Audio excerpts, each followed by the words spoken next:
पिछले एपिसोड में हमने देखा था कि चैंतियान के सामने एक बीस्ट आ चुका था जिससे लड़ने के लिए वहां पर काफी सारे डिसाइपल वगैरह भी आए हुए थे। ये बीस्ट यहाँ पर एक स्पिरिचुअल फ्रूट का गार्डियन था जिसे लेने के लिए सारे डिसाइपल आए हुए थे। लेकिन जैसे डिसाइपल लोग वहां पर बीस्ट के साथ फाइट कर रहे थे, चैंतियान मौका देखकर वो फ्रूट लेकर वहां से भाग जाता है, जिस वजह से तो एक और डिसाइपल का नाम वुजिन था वो चैंतियान के पीछे पड़ चुका था। वो उसके साथ फाइट करना शुरू कर देता है, जिस फाइट में उसने चैंतियान को काफी अच्छी टक्कर दी थी। लेकिन ये दोनों यहाँ पर फाइट कर रहे होते हैं कि तभी वहां पर वापस से वो बीस्ट आ चुका था ताकि यहाँ पर आने के बाद वो दोनों की जान ले सके। जिसके बाद यहाँ से ये एपिसोड शुरू होता है। तो इस एपिसोड की शुरुआत में वुजिन के ऊपर जैसे ही उस बीस्ट ने हमला करने वाला था, वुजिन वहां से हट जाता है, जो देखकर तो वो बीस्ट बहुत ही ज्यादा भड़क चुका था। इसलिए वो बीस्ट दोबारा से एक स्ट्रॉन्ग अटैक सीधा वुजिन के ऊपर कर देता है। वुजिन ने यहाँ पर अपना प्रोटेक्शन शील्ड बनाते हुए उसके इस अटैक को रोक लिया था, जिस वजह से उससे कुछ नहीं होता। लेकिन यहाँ पर वुजिन जितना अटैक रोकता उतना ही ज्यादा अटैक वो बीस्ट करते जा रहा था। वो पूरी तरह से उसके पीछे पड़ चुका होता है, जो देखकर तो वुजिन भी घबरा गया था कि ये तो हाथ धोकर मेरे पीछे पड़ गया। बीस्ट लगातार कई सारे पॉइजन वाले अटैक वुजिन के ऊपर करना शुरू कर देता है, जिसमें से कई सारे अटैक तो उसे लग भी रहे थे। वुजिन बस अपनी जान लगाकर यहाँ से इधर उधर भाग रहा था। काफी देर तक भागने के बाद वुजिन कहता है, नहीं बस बहुत हो गया, मैं यहाँ पर भाग के तो इस बीस्ट का मुकाबला नहीं कर पाऊंगा। मुझे यहाँ पर अब सीधा सीधा इसकी जान लेनी है, या फिर मैं मरूंगा या फिर ये बीस्ट मर जाएगा। जिसके बाद तो वुजिन वहां पर अपनी स्वॉर्ड टेक्निक को एक्टिवेट करना शुरू कर देता है। उसकी स्वॉर्ड से काफी ज्यादा पावर निकलने लग गई थी। उसने डिसाइड कर लिया था कि अब वो यहाँ पर बीस्ट के साथ फाइट करेगा। जिसके बाद वुजिन वहां पर अपना एक बहुत ही ज्यादा पावरफुल वाला फॉर्मेशन बना लेता है, और उस फॉर्मेशन को बनाने के बाद उसने अपनी स्वॉर्ड की पावर को पूरी तरह से एक्टिवेट कर लिया था। जिसके बाद वो बीस्ट से कहता है कि बीस्ट अब इधर देख कि मैं क्या कर सकता हूँ, तू तो बहुत यहाँ पर अटैक कर लिया ना, अब मेरा अटैक झेल कर दिखा। इसके बाद वुजिन एक बहुत ही ज्यादा स्ट्रॉन्ग अटैक सीधा बीस्ट के गर्दन से लेकर पूरा नीचे तक के कर देता है, जिस वजह से उसकी स्वॉर्ड जो थी वो बीस्ट के गर्दन से नीचे तक के आकर चल गई होती है। इस वजह से तो बीस्ट के पूरे बदन में चीरा लग गया था, यानी कि वो दो हिस्सों में बढ़ गया होता है। पर जितनी ही गहरी उसे बीस्ट को चोट लगी थी वो उतनी ही ज्यादा फास्ट तरीके से रिकवर हो चुका था।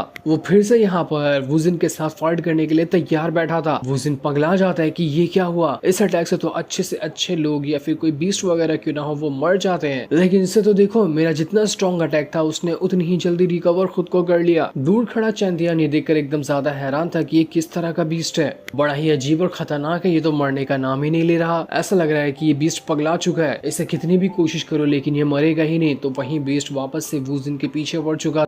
वुजिन की अब हिम्मत यहाँ पर धीरे धीरे करते हुए जवाब देने लग गई थी, लेकिन फिर भी वो जितना हो सक रहा था उतना ज्यादा वो बीस्ट के ऊपर अटैक करने की कोशिश करता है, लेकिन बीस्ट उसके हर एक अटैक से बच जाता। वहीं चैंतियान सोच रहा था कि मुझे लगता है ना कि मेरे पास बहुत अच्छा मौका है यहाँ से भाग निकलने का। जब तक बीस्ट वुजिन के साथ फाइट कर रहा है मैं यहाँ से भागकर दूर चला जाता हूँ। लेकिन जैसे वो आगे बढ़ा था उसका दिल गवारा नहीं करता कि क्या मुझे सच में वुजिन को ऐसी हालत में छोड़कर जाना चाहिए या फिर मुझे इसकी मदद करनी चाहिए। वो बिल्कुल कंफ्यूज हो चुका था। वुजिन बेचारा अभी तक के वहाँ पर बीस्ट के साथ फाइट कर रहा था और उस बीस्ट ने उसकी मार मार कर हालत खराब कर दी थी। अब तो वुजिन ढंग से खड़ा भी नहीं हो पा रहा होता है। लेकिन जैसे बीस्ट एक स्ट्रॉन्ग वाला अटैक वुजिन पे करता कि सही टाइम पर वहाँ पर चैंतियान पहुंच जाता है ताकि वो यहाँ पर वुजिन को बचा सके। वो वुजिन से कहता है कि टेंशन मत ले, मैं तेरी मदद करने के लिए आया, हम दोनों मिलकर यहाँ पर बीस्ट का खात्मा कर देंगे। इसके बाद चैंतियान वहाँ पर अपनी मल्टीपल स्वॉर्ड टेक्निक का इस्तेमाल करना शुरू कर देता है। उसने अपने स्वॉर्ड के कई सारे डुप्लीकेट बनाते हुए सभी स्वॉर्ड को उस बीस्ट की तरफ फेंक दिया था, लेकिन वो बीस्ट तो उसके हर अटैक से बच रहा था। जैसे कि वुजिन का अटैक उसके ऊपर नहीं लग रहा था, वैसे ही चैंतियान का भी अटैक उस पर नहीं लग रहा होता है। ऐसे ही फाइट के दौरान यहाँ पर चैंतियान को बीस्ट के सीने में कुछ अजीब चीज दिखाई दे रही है जो कि बहुत ज्यादा चमक रही थी। चैंतियान को लगता है कि हो सकता है ये इसका वीक पॉइंट होगा और यहाँ पर हमला करने से हो सकता है कि ये बीस्ट मारा जाए। वो बीस्ट के उसी वीक पॉइंट पे हमला करने के लिए जा रहा था, लेकिन वो बीस्ट तो उसके ऊपर ही हमला करते हुए उससे दूर फेंक देता है। लेकिन चैंतियान इतनी जल्दी हार मानने वालों में से नहीं था। वो पूरे गुस्से के साथ अपनी 13 स्वॉर्ड स्लैश टेक्निक का इस्तेमाल करता है और उस टेक्निक का इस्तेमाल करते हुए उसने एक बहुत ही ज्यादा स्ट्रॉन्ग अटैक सीधा बीस्ट के ऊपर कर दिया था, जिस वजह से तो बीस्ट की हालत अब खराब होने लगती है। पर फिर भी उसे वहां पर कुछ नहीं हुआ था। न जाने कैसा ये बीस्ट था जो कि मरने का नाम ही नहीं ले रहा। वुजिन और चैंतियान ने अपने सारे अटैक इस्तेमाल कर लिए लेकिन ये मरा ही नहीं। तब वहां पर वुजिन आता है जो चैंतियान से कह रहा था कि देखो मेरे पास ना एक अच्छा आइडिया है, हम लोग यहाँ पर बारी बारी मिलकर इस बीस्ट को मारने की कोशिश करेंगे। तुमने इस बीस्ट को मार दिया था तो इस बीस्ट की जो लाइफ पावर है वो तुम्हारी हो जाएगी, और अगर मैंने इसे मार दिया तो इस बीस्ट की लाइफ पावर मेरी रहेगी, क्योंकि इस बीस्ट की जो लाइफ पावर है वो बहुत ही ज्यादा खतरनाक है। वही पावर इसे यहाँ पर इतने टाइम तक की जिंदा रखे हुए और इसके ऊपर किसी भी अटैक का असर नहीं हो रहा। चैंतियान चैंतियन कहता है अच्छा ये तो बहुत अच्छी बात है, फिर अब देखो मेरा कमाल कि मैं किस तरह से यहाँ पर इस बीस्ट की जान लेता हूँ, इसकी लाइफ पावर तो मेरी ही होने वाली है। इसके बाद चैंतियन वहां पर अपनी एक और स्वॉट टेक्निक को एक्टिवेट करने लगता है। उसने अपनी काफी ज्यादा पावर को वहां पर एक्टिवेट कर लिया था और उसके बाद वो फिर से पूरे गुस्से के साथ बीस्ट के साथ फाइट करने के लिए चला जाता है। लेकिन अभी तक के वो बीस्ट काफी ज्यादा भड़का हुआ था, वो चैंतियन के सभी अटैक को रोक रहा होता है। चैंतियन कितनी भी कोशिश क्यों ना कर लेता है, लेकिन फिर भी वो बीस्ट यहाँ पर कुछ नहीं कर पा रहा था, ना ही चैंतियन का और ना ही चैंतियन कुछ कर पा रहा था उस बीस्ट का। तो वहीं वुजिन जो होता है वो अपने पास से किसी तरह का फ्रूट बाहर निकाल लेता है, जिसके अंदर से तो काफी ज्यादा पावर निकल रही थी और वो उस पावर का इस्तेमाल करते हुए एक बहुत ही अच्छा स्ट्रॉन्ग अटैक यहाँ पर बना रहा था, ताकि वो और चैंतियन दोनों मिलकर यहाँ पर इस बीस्ट की जान ले सके। इस चीज को देखकर चैंतियन भी वहां पर फिर से अपनी स्वॉट टेक्निक को एक्टिवेट कर लेता है, जिस वजह से तो आसपास पूरा चैंतियन का ऑरा बढ़ चुका था। ऐसा लग रहा था कि मानो यहाँ पर तूफान आने वाला है। वुजिन और चैंतियन दोनों तैयार हो चुके थे कि कुछ भी क्यों ना हो जाए, अब तो हम यहाँ पर इस बीस्ट को जिंदा नहीं छोड़ने वाले, इसका मरना तो अब तय हो चुका है। जिसके बाद चैंतियन वहां पर अपनी हिम्मत जुटाता है और बहुत ही ज्यादा स्ट्रॉन्ग ट्रिपल स्लैश अटैक उस बीस्ट के ऊपर ही कर देता है। जैसे ये अटैक बीस्ट से होकर गुजरा था, बीस्ट का नीचे का जितना भी पार्ट था उसकी टेल वाला वो सब कटकर अलग हो जाता है। पूरी जान से वो बीस्ट वहां पर चिल्लाने लग गया था। पहली बार कोई अटैक था जो यहाँ पर बीस्ट को इतना जोर से लगा हो। वो बिल्कुल तड़प रहा होता है, जोर जोर से चिल्लाया जा रहा था। चैंतियन वुजिन से कहता है कि वुजिन क्या कर रहे हो, जल्दी करो, मैंने अपनी तरफ से जो हो सकता था मैंने वो कर दिया, अब तुम्हारी बारी है इस बीस्ट को मारने की, देखो ये बीस्ट तुम्हारी तरफ ही बढ़ रहा है। वुजिन कहता है कि टेंशन मत लो, मैं यहाँ पर अपनी तैयारी कर रहा हूँ, आने दो बीस्ट को, मैं उससे खत्म कर दूंगा। वो बीस्ट अपनी टेल कटने से और ज्यादा भड़क चुका था और अब वो पूरे गुस्से के साथ यहाँ से वुजिन की तरफ ही बढ़ना शुरू कर देता है। लेकिन जैसे वो वुजिन के ऊपर अटैक करता, वुजिन उसी फ्रूट को बाहर निकालता है और उसकी पावर को एक्टिवेट करते हुए उसे सीधा उस बीस्ट के सामने कर देता है। फ्रूट का अटैक जैसे ही बीस्ट को यहाँ पर लगा था, बीस्ट की हालत और ज्यादा खराब होने लगती है। वो तड़प तड़प कर चिल्ला रहा था, टेल तो उसकी वैसे ही कट गई थी, अब यहाँ पर कोई भी अटैक क्यों ना करो उसका असर उसके ऊपर काफी ज्यादा हो रहा था। इसी वजह से बीस्ट ने यहाँ पर चिल्लाना शुरू कर दिया। फ्रूट की जो पावर होती है उसने वहां पर एक पिंजरा जैसा बना लिया था, जिसके अंदर ही बीस्ट कैद हो जाता है। बीस्ट जितनी भी कोशिश क्यों ना करता, वो पिंजरे से बाहर ही नहीं आ पा रहा था। वो स्पेशल फ्रूट का पिंजरा उसे पूरी तरह से कैद कर चुका था। चैंतियन इस फ्रूट के अटैक को देखकर एकदम ज्यादा हैरान रह चुका था कि आखिर ये कैसा फ्रूट था, ये तो बड़ी कमाल की चीज थी, मेरे ख्याल से कोई मामूली वेपन नहीं होगा, ये बहुत ही ज्यादा कमाल का था। काश मेरे पास भी ऐसा फ्रूट होता तो मैं आगे चलकर किसी को भी ऐसे ही पिंजरे के अंदर कैद कर सकता। बहुत ही मस्त लगा मुझे ये फ्रूट। इसके बाद देखते देखते उस फ्रूट का जो ऑरा था वो पूरी तरह से यहाँ पर उस बीस्ट की पावर को अपने अंदर एब्सॉर्ब कर जाता है और जैसे उसकी पावर एब्सॉर्ब हुई थी वो बीस्ट वहां पर खत्म हो जाता है और उसकी जो लाइफ स्पैन की पावर वाला पिल था वो वहां पर सामने निकल कर आ चुका था, जो कि बड़ा ही कमाल लग रहा होता है। उसके अंदर काफी ज्यादा प्योर पावर भी थी। उस पिल को वहां पर वुजिन रख लेता है क्योंकि लास्ट में जो उसका अटैक था उसने यहाँ पर बीस्ट की जान ली थी। जिसके बाद वुजिन यहाँ पर चैंतियन को कांग्रेचुलेशन करने के लिए आ रहा था, लेकिन चैंतियन तो उसे देखकर डर जाता है कि इसके पास कितना खतरनाक वेपन था। ये वुजिन मुझे कोई मामूली बंदा नहीं लगता है। वुजिन उससे कहता है कि अरे यार तुम डर रहे हो, मुझे यकीन नहीं हो रहा, तुम तो इतने कमाल के बंदे हो, मुझसे डरो मत, मैं अब यहाँ पर ना तुमसे दुश्मनी नहीं करने वाला, तुमने सही टाइम पर आकर मेरी मदद की तभी मैं यहाँ पर बच पाया हूँ। मैं तुम्हारे से दोस्ती का हाथ बढ़ाना चाहता हूँ, साथ ही साथ जो फ्रूट तुमने लिया था वो तुम उससे रख सकते हो, मैं तुमसे उसे मांगूंगा भी नहीं। यहाँ पर मुझे बीस्ट की लाइफ स्पैम की पावर मिल गई और तुम्हें तुम्हारा फ्रूट मिल गया, हम दोनों खुश हैं। तभी वहाँ पर दो डिसाइपल भागते हुए आते हैं जो वुजिन से कहते हैं कि वुजिन क्या तुम्हें वो फ्रूट मिला, तुम वो फ्रूट लाने के लिए ही गए थे ना। लेकिन जैसे उनकी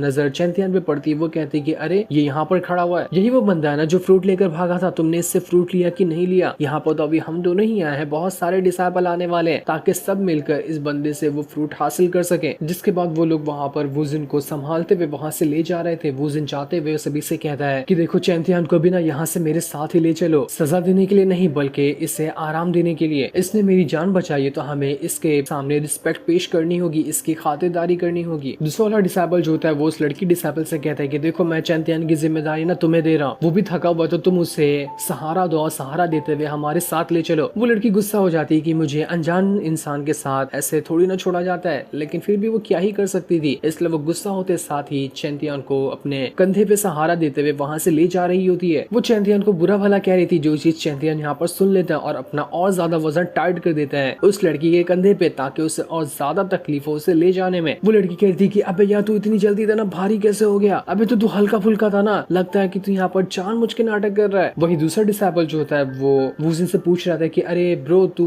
पता है ना तू यहाँ पर फ्रूट लेने के लिए आता, तो वो फ्रूट कहाँ चला गया, हम तो उसी के इंतजार में थे। लेकिन वुजिन उससे कुछ कुछ नहीं बताता कि यहाँ पर फ्रूट कहाँ गया है। तो वहीं वो लड़की अपने बाकी डिसेबल को आवाज लगा रही होती कि अरे रुक जाओ, कोई मेरे लिए रुको, लगता है कि मैं मर ही जाऊंगी इस चैंपियन को उठाते उठाते, मुझे किसी की मदद चाहिए। लेकिन उसकी मदद करने के लिए वहाँ पर कोई भी नहीं आता। जो सीन दिखाते ही ये एपिसोड यहीं पर एंड हो जाता है। थैंक्स।